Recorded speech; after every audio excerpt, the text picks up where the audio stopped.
Welcome to in dark 33। स्वागत है इन dark 33 में, जहां अंधेरे की कहानियां सांस लेती हैं। आज की ये कहानी हमें भेजी है हमारे एक दर्शक ने, आपके और हमारे जैसे ही एक शख्स ने, जिसने रात की खामोशी में छिपे रहस्यों को हमारे साथ साझा किया है। तो रोशनी बुझा दीजिए और तैयार हो जाइए, क्योंकि यह कहानी आपको अनजान की गहराइयों में ले जाने वाली है। उन्होंने जैसा लिखकर भेजा है, मैं ठीक वैसे ही आपको सुनाने जा रहा हूं। यह घटना मेरे जीवन में तब घटी जब मैंने टैक्सी ड्राइवर की नौकरी शुरू की थी। साल था 2003, दिसंबर की एक सर्द रात। मैं उस वक्त कोलकाता शहर में गाड़ी चलाता था, ज्यादातर रात की पाली में। मेरा रास्ता अक्सर शहर से बाहर की सुनसान एसडीडी डीहकों से होकर गुजरता था, खासकर बारासात की तरफ। यह सड़ी धक हादसों के लिए बदनाम थी। आसपास के लोग इस जगह के बारे में डरावनी कहानियां सुनाते थे, पर मैं उन बातों पर यकीन नहीं करता था। मेरी जिंदगी सीधी सादी थी, काम करो, पैसे कमाओ और घर लौटकर अपनी बीवी और 2 साल की बेटी नेहा के साथ वक्त बिताओ। लेकिन उस रात जो हुआ, उसने मेरी सोच को हमेशा के लिए बदल दिया। रात के करीब 12 बज रहे थे। चारों तरफ कोहरा छाया हुआ था। एसडी बिल्कुल खाली। एक मौध के पास, एक पुराने बरगद के पेड्ढा के नीचे, मेरी गाधी की हेडलाइट की रोशनी में एक औरत दिखी। वह लाल किनारे वाली सफेद साधी पहने उड़द्दी थी। सिर थोड़ा झुका हुआ, लंबे बाल कंधों तक लटक रहे थे। उसने हाथ उठाकर गाधी रोकने का इशारा किया। मैंने पूछा, मैडम, कहां जाना है? उसने शांत आवाज में कहा, अत्याचार, जुलाइन के पास वाले कब्रिस्तान तक। मेरी उम्र तब 27 साल थी। खून गर्म था, फिर भी उसकी बात सुनकर रीढ़ की हड्डी में सिहरन दौड़ गई। कब्रिस्तान यहां से करीब 10 किलोमीटर दूर था, और इतनी रात में अकेली औरत का वहां जाना सोचकर ही अजीब लग रहा था। फिर भी हिम्मत जुटाकर मैंने अपने मन का डर दूर किया और उसे गाधी में बैठने को कहा। वह पीछे की सीट पर चुपचाप बैठ गई। उसकी साधी गीली सी लग रही थी और हाथ में एक छोटा हैंडबैग कसकर पगड़ी हुआ था। उसकी उम्र मैंने अंदाज लगाई, शायद 22-23 साल। मैंने रियर व्यू मिरर में देखा, पर उसका चेहरा साफ नहीं दिख रहा था। उसके बैठने का ढंग देखकर मन में एक अजीब सी बेचैनी होने लगी। रास्ते में खामोशी तोड़ने के लिए मैंने पूछा, मैडम, इतनी रात में कब्रिस्तान क्यों जा रही हैं? वह थोड़ी देर चुप रही, फिर बोली, किसी से मिलने। उसके जवाब ने मेरे मन में डर को और बढ़ा दिया। फिर भी मैंने कुछ नहीं कहा। कब्रिस्तान के पास पहुंचते ही गाधी के अंदर का माहौल अचानक ठंडा हो गया। मैंने हीटर चलाया, पर कोई फर्क नहीं पड़ा। गाधी का रेडियो, जो हल्के हल्के बज रहा था, अचानक स्टैटिक की आवाज के साथ बंद हो गया। फिर जो सबसे डरावनी चीज नजर आई, वह थी रियर व्यू मिरर में उस औरत का प्रतिबिंब गायब हो जाना। मैंने आंखें मली, बार बार देखा, सोचा शायद मुझे भ्रम हो रहा है, पर नहीं। सीट खाली सी लग रही थी। शरीर भारी हो गया। मन में ख्याल आया कि यह औरत शायद इंसान नहीं है। हिम्मत करके मैंने पीछे मुड़ कर देखा। वह वैसे ही चुपचाप बैठी थी। डर और बरह हच गया, पर मैंने गाधी नहीं रोकी। खुद को समझाया कि यह सब मेरा वहम है। आखिरकार हम कब्रिस्तान पहुंच गए। लोहे का गेट आधा खुला था, हवा में धीरे धीरे हिल रहा था। वह औरत गाधी से उतरी। तब पहली बार उसका चेहरा साफ दिखा। वह खूबसूरत थी, पर उसका चेहरा फीका पड़ी ढहा हुआ था। आंखें लाल थीं और उनमें गहरी उदासी झलक रही थी। उसने मुझे 50 रुपए का नोट दिया और कहा, शुक्रिया। नोट हाथ में लेते ही अजीब सी ठंडक महसूस हुई। कुछ कह पाता, उससे पहले वह धीरे धीरे कब्रिस्तान के अंदर चली गई और कोहरे में गायब हो गई। गादी में बैठे हुए मुझे लगा कि कुछ ठीक नहीं है। जिज्ञासा और हिम्मत ने मुझे कब्रिस्तान के अंदर खींच लिया। अंदर घुसते ही ठंडक और बरह आ गई। चारों तरफ घना कोहरा था। मैं उस औरत के पीछे चल पड़ा। कोहरे के बीच से गुजरते हुए देखा कि वह एक पुरानी कब्र के सामने खड़ी थी। कब्र पर लताएं और काई जमी हुई थी। वह बुत की तरह स्थिर थी।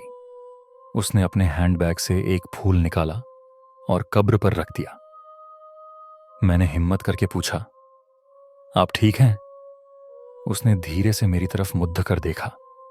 उसकी आंखें अंधेरे की तरह गहरी थीं। होंठों पर एक अजीब सी मुस्कान थी। ठंडी आवाज में बोली, तुम्हारा बहुत बहुत शुक्रिया, अब मैं वापस जा सकती हूं। और पल भर में वह गायब हो गई। हवा और ठंडी हो गई।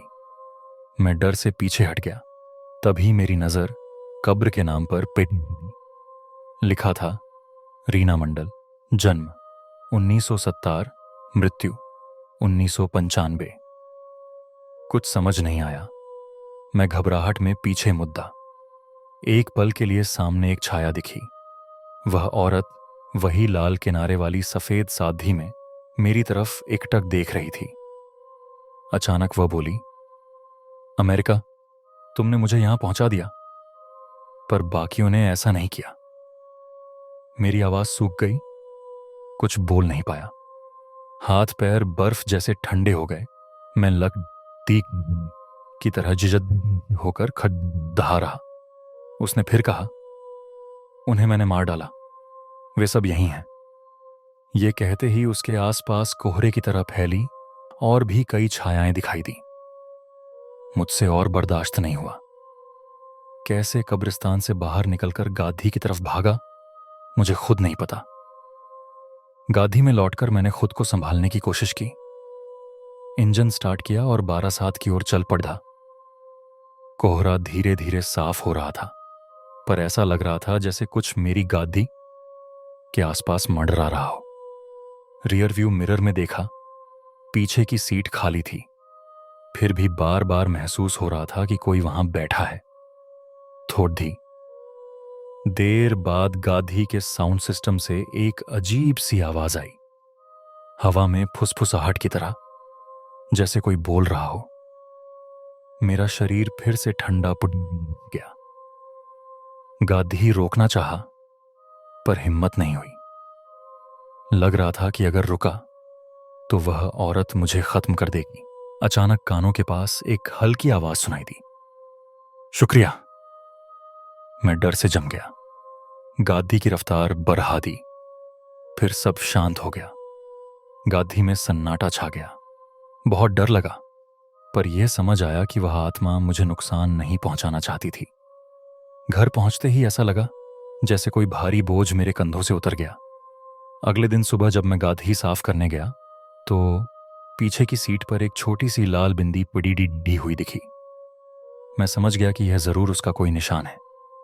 कुछ दिन बाद एक ढाबे पर ड्राइवर दोस्तों के साथ रात का खाना खाते वक्त मैंने यह वाकया उन्हें बताया। उन्होंने कहा कि वह औरत रीना मंडल थी। बारासात की उस एसटी सड़क पर उसे कई लोगों ने देखा है। सुना जाता है कि एक गादी हादसे में उसकी मौत हुई थी। जो लोग उसे लिफ्ट देने से मना करते थे, रीना उनके साथ कुछ बुरा कर देती थी। मेरे दोस्तों ने कहा कि मैंने ना डरते हुए उसकी मदद की, इसीलिए उसने मुझे छोड़ बाधा दिया। उन्होंने यह भी बताया कि रीना की आत्मा उस एसडी हक पर हमेशा भटकती रहती है, क्योंकि उस वक्त कोई उसे बचाने आगे नहीं आया था। इस घटना के बाद मैं फिर कभी ऐसी किसी चीज का सामना नहीं करना चाहता।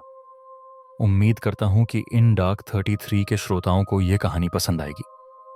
तो दोस्तों, चलिए अब हम अगली कहानी की ओर बढ़ते हैं, जो हमें हमारी श्रोता प्रिया ने लिखकर भेजी है। मैं प्रिया हूं, उत्तर 24 परगना के बजितपुर से लिख रही हूं। बहुत दिनों बाद फिर से कोई घटना लिखने बैठी हूं।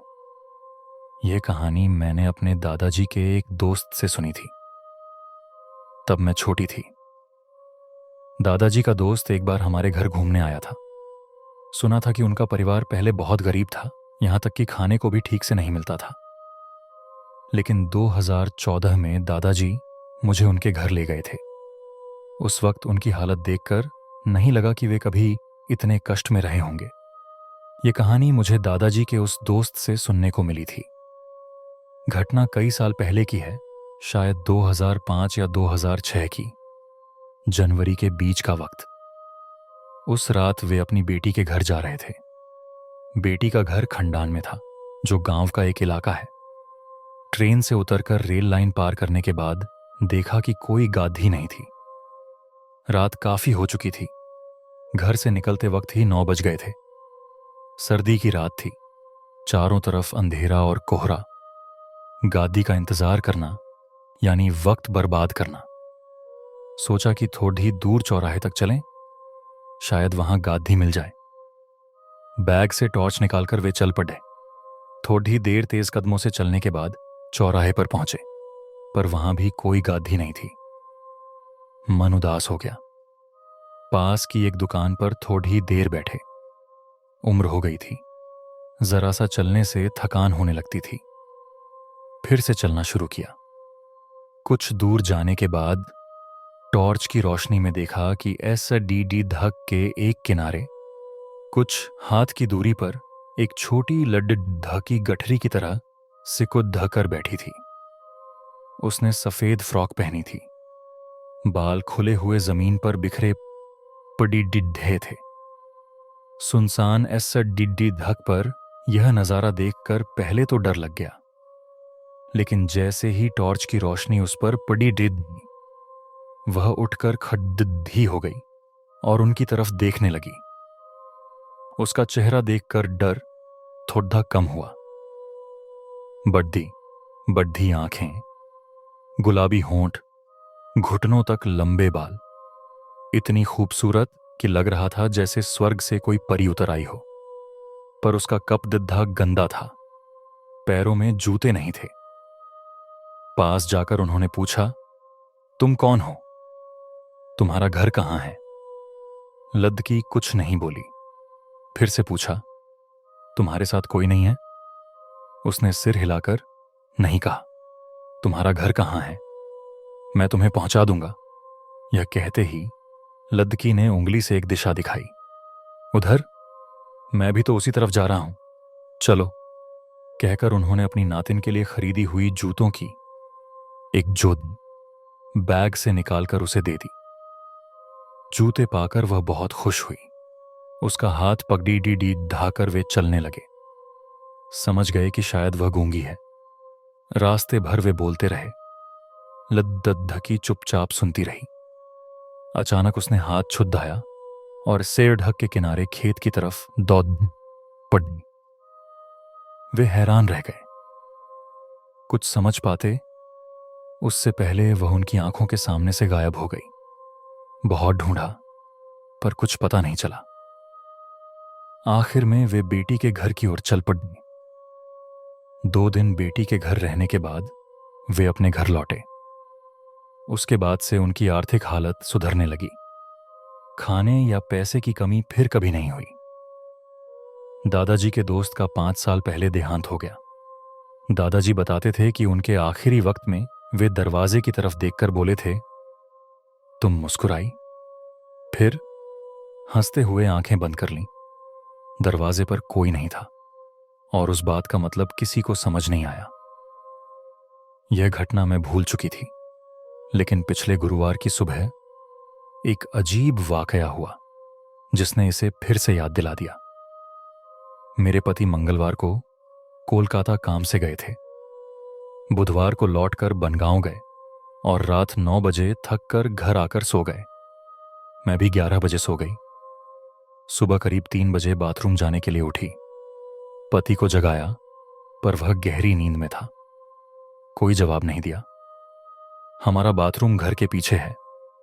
कमरे का दरवाजा खोलकर बाहर झांका। एसडीडी ढक के किनारे एक आंट का पेड़ था। उसके पास केले और फूलों के पौधे थे। दरवाजा खोलते ही मेरी नजर उस आंट के पेड़ पर पड़ी। चांद की रोशनी में देखा कि एक छोटी लद्दधकी सफेद कप में वहां खड़ थी। उसके बाल चेहरे के आगे लटक रहे थे और वह बिल्कुल स्थिर खद थी। सच कहूं तो मैंने एक बार उस तरफ देखा, फिर दोबारा देखने की हिम्मत नहीं हुई। पता नहीं वह मेरा वहम था या नहीं। हो सकता है नींद के धुंधलेपन में कुछ गलत देख लिया हो, पर उस पल मेरे हाथ पैर ठंडे गए थे। मन में एक अजीब सा डर समा गया था। उस दिन के बाद से मैंने रात में पानी पीना कम कर दिया ताकि बाथरूम न जाना पड़े। दादाजी के दोस्त की वह कहानी फिर से याद आ गई। जिस लद्दधकी को उन्होंने सिड्ढक पर देखा था, क्या उसी की वजह से उनकी जिंदगी में इतना बदलाव आया था? और जिसे मैंने उस सुबह देखा, क्या वह वही लड़की थी? ये सवाल मेरे दिमाग में घूमने लगे। मुझे पता है कि यह कोई बड़ी घटना नहीं थी, पर इसके पीछे जो रहस्य छिपा है उसे सोचकर रोंगटे खड़े हो जाते हैं। दादाजी के दोस्त कहते थे कि उस लद्दकी से मिलने के बाद उनकी जिंदगी में बहुत कुछ बदल गया था। मेरे साथ भी तो ऐसा ही हुआ है। तब से मेरी जिंदगी में कभी पैसे या खाने की कमी नहीं हुई, लेकिन इस बदलाव के पीछे क्या था यह मैं नहीं जानती। बचपन में परियों की कहानियां पियर ही थीं, जिसमें शैतान से सौदा होता है, कुछ दो कुछ लो। क्या वह लद्दधकी कोई परी थी, कोई जिन्न या कोई अच्छी शक्ति? हमें कुछ नहीं पता। बस इतना लगता है कि शायद उसी की वजह से हमारी जिंदगी में यह बदलाव आया। मेरी जिंदगी में भी कुछ ऐसी घटनाएं हुई हैं जिन्हें सोचकर हैरानी होती है।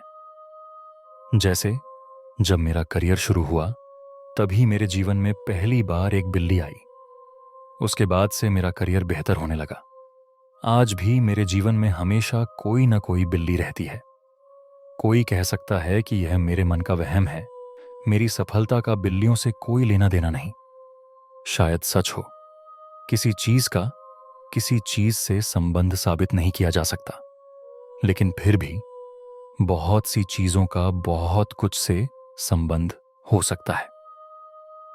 मैंने कई लोगों को देखा है जो मानते हैं कि शादी के बाद उनकी पत्नी उनकी संपत्ति है। वे सोचते हैं कि पत्नी को मार सकते हैं, जो चाहें वो कर सकते हैं। अगर ऐसा विश्वास हो तो वह जहरीला है। उससे कहीं बेहतर वह विश्वास है जो मुझे बेहतर इंसान बनने में मदद करता है। अगर मैं मान लूं कि कोई भूत आया और मुझे पैसे देकर गया जिससे मेरी जिंदगी अच्छी हुई, तो मेरे लिए वह विश्वास अच्छा है। अपने आप को बेहतर बनाने वाला विश्वास हमेशा अच्छा होता है। इस घटना को सोचकर मेरे मन में एक अजीब सी फीलिंग होती है। उस सुबह सफेद कपड़ों वाली कौन थी? क्या दादाजी के दोस्त ने जिस लद्दधकी की बात की थी उसका इससे कोई कनेक्शन है? पता नहीं, लेकिन यह रहस्य मेरे मन में अटक गया है। तो दोस्तों, ये थीं आज के एपिसोड की 2 रहस्यमयी और डरावनी कहानियां। उम्मीद है कि इन कहानियों ने आपके मन में थोड़ा रोमांच, थोड़ा डर और ढेर सारी उत्सुकता जगाई होगी। हमारा चैनल इन डार्क 33 आपके लिए हर बार ऐसे ही अनजान और रहस्यों से भरे किस्से लेकर आता है। अगर आप इस रोमांच के साथी बनना चाहते हैं तो अब भी हमारे चैनल को सब्सक्राइब कर लीजिए। सब्सक्राइब बटन ठीक नीचे है, बस एक टैप से काम हो जाएगा। और अगर आपको कहानी पसंद आई तो एक लाइक तो बनता है। आपका लाइक हमारे लिए बहुत बड़ी अच्छी प्रेरणा है। ये हमें बताता है कि आप इन कहानियों को एंजॉय कर रहे हैं। तो देर मत करो, लाइक बटन पर एक क्लिक कर दो। सिर्फ खुद सुनकर रुकना तो ठीक नहीं, दोस्तों, यारों और परिवार के साथ इस रोमांच को बांटो। शेयर बटन पर क्लिक करके इस कहानी को व्हाट्सएप, फेसबुक, जहां मन हो वहां फैला दो, क्योंकि जितने ज्यादा लोगों तक ये कहानियां पहुंचेंगी उतना ही हमें और नई कहानियां लाने का हौसला मिलेगा। हाँ, और कमेंट में अपनी राय बताना मत भूलना। इस कहानी में आपको सबसे ज्यादा डर किस चीज ने लगाया, या फिर आपकी जिंदगी में भी कोई ऐसी अजीब घटना हुई है, वो भी हमारे साथ शेयर करो। आपका हर कमेंट हम पढ़ते हैं और जवाब देने की कोशिश करते हैं। तो आज के लिए बस इतना ही। फिर मिलेंगे किसी नए रहस्य के साथ। तब तक के लिए अच्छे से रहो और रात को सोने से पहले खिदधकियां दरवाजे अच्छे से बंद कर लिया करो। कौन जानता है कब क्या हो जाए।